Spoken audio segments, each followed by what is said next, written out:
팬 여러분 안녕하세요. 이그스 칼럼에 오신 분들 환영합니다. 이번 영상은 유일한 외야 보강 루키 이민재 선수를 주목해 보려고 합니다.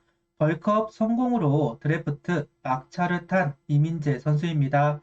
고교 시절에는 3할 때 초반에 타율을 기록하고 다른 스탯은 평범하다 보니 스카우트에 관심은 받았지만 결국 대학을 진학하게 되었습니다. 이후 벌크업이 필요하다는 감독의 의견에 따라 웨이트를 꾸준하게 하면서 강한 타구를 만들어내기 시작, 이번 드래프트에서는 프로행이 결정되었습니다. 영상 시작합니다. 스카우트는 매년 신인 드래프트에서 내야수를 지명해야 한다라는 기준을 세우면서 매번 상위 라운드에 내야수를 지명해 왔습니다. 정은원, 정민규, 송우정, 문현빈, 이민준, 황영목 등등 올 시즌도 배성수를 지명하면서 내야수 영입은 계속되고 있습니다. 반면 외야수는 외면해 왔다고 할 수 있습니다.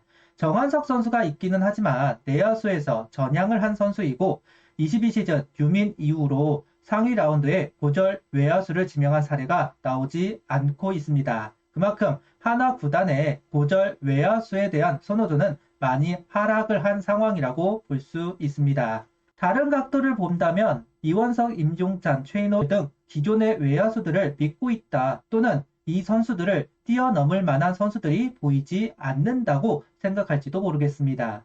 여하튼 상위 라운드에 외야수를 지명하지 않고 있습니다. 특히 올 시즌 3라운드 장타, 타격을 보고 지명한 선수가 함수호 선수가 아닌 한지훈 선수였다는 것만 보아도 구단은 고졸 외야수에 대한 선호도가 떨어지고 있다 할 수 있을 겁니다. 앞으로도 마찬가지라고 할 수 있지 않을까. 과연 언제쯤 상위 지명 고졸 외야수가 등장할지 궁금하기는 합니다. 그래도 외야수 안 뽑지는 않았을 텐데 생각이 드실 겁니다. 대부분이 대졸 외야수들 하위 라운드 또는 육성 선수로 영입을 하고 있습니다. 대학 외야수들은 대부분 내야수에서 외야수로 전향한 선수들입니다. 전문 외야수와 전향한 외야수는 수비에서 차이가 난다고 하는데요. 디테일의 차이가 있다 이야기를 하고 있습니다. 최인호, 임종찬 선수를 비교해봐도 유로결 이원석 선수를 비교해보면 대강 무슨 말인지 아실 것이다 생각합니다. 캐치, 송구 등 내야수와 외야수의 방식이 다르고 습관을 지우기는 어렵다 보니 수비 디테일에서 차이를 보이기 마련입니다. 그러다 보니 팀별로 전문 외야수를 선호하는 구단이 있고 선호하지 않는 구단도 있습니다. 내야수나 포수를 하지 못하는 운동신경을 가지고 있는 선수들이 외야수로 전향한다는 의식도 있다 보니까 오툴 선수나 장타력이 뛰어난 선수가 아니면 이름조차 알리지 못하는 경우가 다반사입니다. 하나 구단은 전문 외야수를 선호하는 구단은 아닙니다. 타격이 괜찮아 보이는 내야수 또는 포수를 지명해 외야로 내보내는 것을 선호하는 구단 중 하나입니다. 매년 신인 드래프트에서 나오는 질문 중 하나가 포변하려고 뽑은 선수인가요?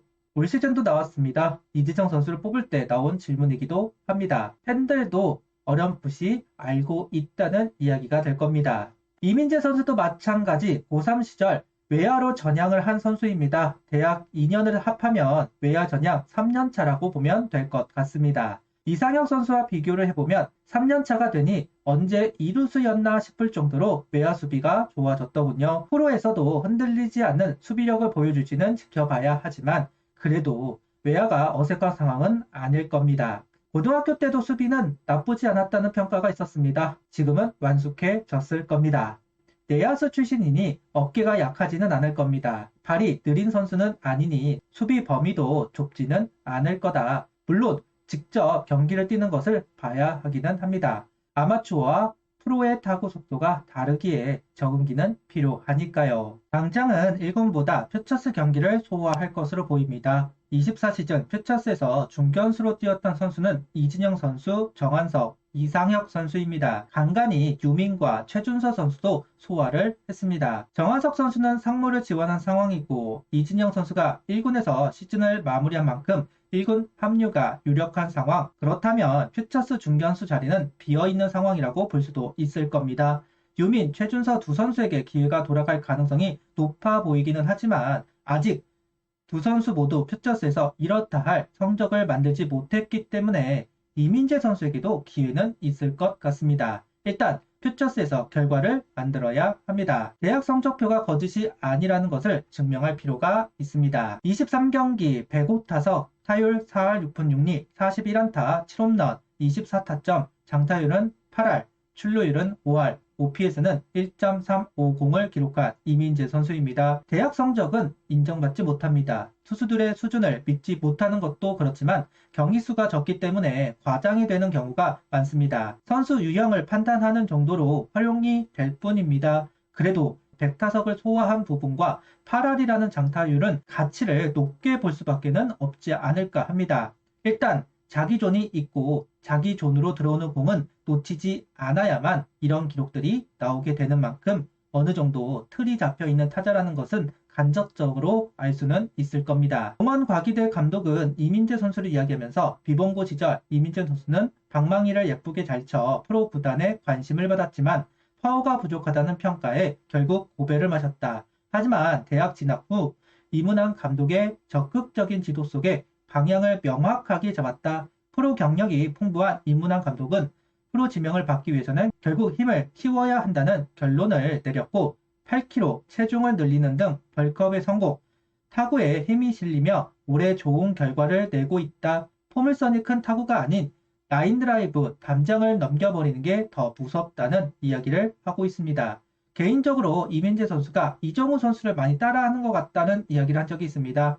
보급형, 이정우, 그 역할을 해주면 좋겠다는 생각을 가져봅니다. 타격의 결이 좋다는 평가를 받았던 고교 시절 벌크업을 통해 파워가 가미되었다. 거기에 자신만의 틀이 완성이 되었다 보는 부분이 볼삼비입니다. 삼진 3개, 사사구는 16개.